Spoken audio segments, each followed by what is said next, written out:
আমাদের ছোটবেলা থেকে বড় হওয়া পর্যন্ত জীবনের সবচাইতে বড় আতঙ্কের নাম কি জানেন? কোনো ভূত প্রেত বা কোনো অন্ধকার ঘর নয়, সাপ বিচ্ছুও নয়। সেটা হলো সেলফ পরীক্ষার খাতা।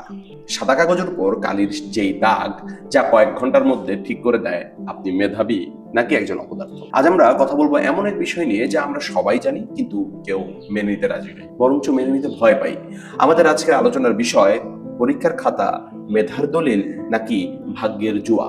ভাবুন তো, একটা মানুষের পুরো জীবনের মেধা, সৃজনশীলতা, তার আবেগ, তার চিন্তা শক্তি, সবকিছু কি 3 ঘন্টার একটা পরীক্ষার খাতায় বন্দি করা সম্ভব?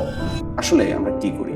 আমরা সারা বছর ছাত্রছাত্রীদের পড়াই, তাদেরকে শেখাই, কিন্তু যখন পরীক্ষার খাতা মূল্যায়নের সময় আসে, তখন আমরা কি তাদের মেধা যাচাই করি? প্রকৃতপক্ষে কি করতে পারি? নাকি সে গাইড বইয়ের উত্তরটা হুবহু লিখতে পেরেছে কিনা তার উপর নম্বর। অনেক সময় খাতা মূল্যায়নে ভুল হয়, শিক্ষকের মেজাজ ঠিক থাকে না, আবার পরীক্ষার দিন সকালে ছাত্রটির হয়তো জ্বর ছিল, কিন্তু সেই খাতা যখন নম্বর নিয়ে বের হয়, তখন সেটা তার কপালে ভালো বা খারাপ স্ট্যাম্প মেরে দেয়। আমরা কি আসলে মেধা যাচাই করছি নাকি ভাগ্যের খেলা খেলছি? সবচেয়ে ভয়াবহ দিকটি হলো আমাদের দেশের শিক্ষার্থীদের পরীক্ষা ভীতি।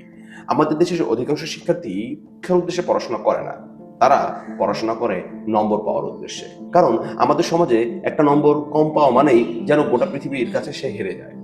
আমরা এমন এক মানসিক ব্যাধি তৈরি করেছি যেখানে একটা খাতা একজন মানুষের জীবনের মান, ভ্যালু নির্ধারণ করে।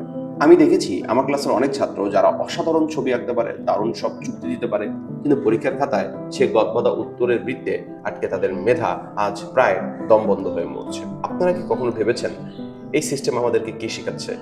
এটি শেখাচ্ছে যে জীবনের জটিল সমস্যার সমাধান করতে হলে তোমাকে সেই নির্দিষ্ট গণ্ডির ভেতরেই থাকতে হবে। এর বাইরে বের হওয়া মানেই বিপদ। কিন্তু বাস্তব জীবন কি পরীক্ষার খাতা? বাস্তব পৃথিবীতে কি কোনো গাইড বই আছে? বাস্তব পৃথিবীতে কি সব সমস্যার উত্তর লিখে দেওয়া যায়? আমাদের এখন সময় এসেছে এই ব্যাপারে প্রশ্ন করা। আমাদের সামগ্রিক মূল্যায়ন দরকার। একজন শিক্ষার্থী সারা বছর কেমন পারফর্ম করছে, তার ব্যবহার কেমন, সে কোনো নতুন প্রজেক্ট করতে পারছে কিনা, তার সেই দক্ষতা আছে কিনা, সে দলগতভাবে গ্রুপ ওয়ার্ক করতে পারছে কিনা, এই বিষয়গুলো কি নম্বরের চেয়ে কম গুরুত্বপূর্ণ? হ্যাঁ, আমি জানি এটা রাতারাতি পরিবর্তন করা সম্ভব নয়, কিন্তু আমরা যদি নিজেরা সচেতন না হই, তবে আমরা কি শুধু পরবর্তী প্রজন্মকে আরো একটা বড় পরীক্ষা ভীতির রোগী তৈরি করছি না? মনে রাখবেন, পরীক্ষার খাতা শুধু এক টুকরো কাগজ।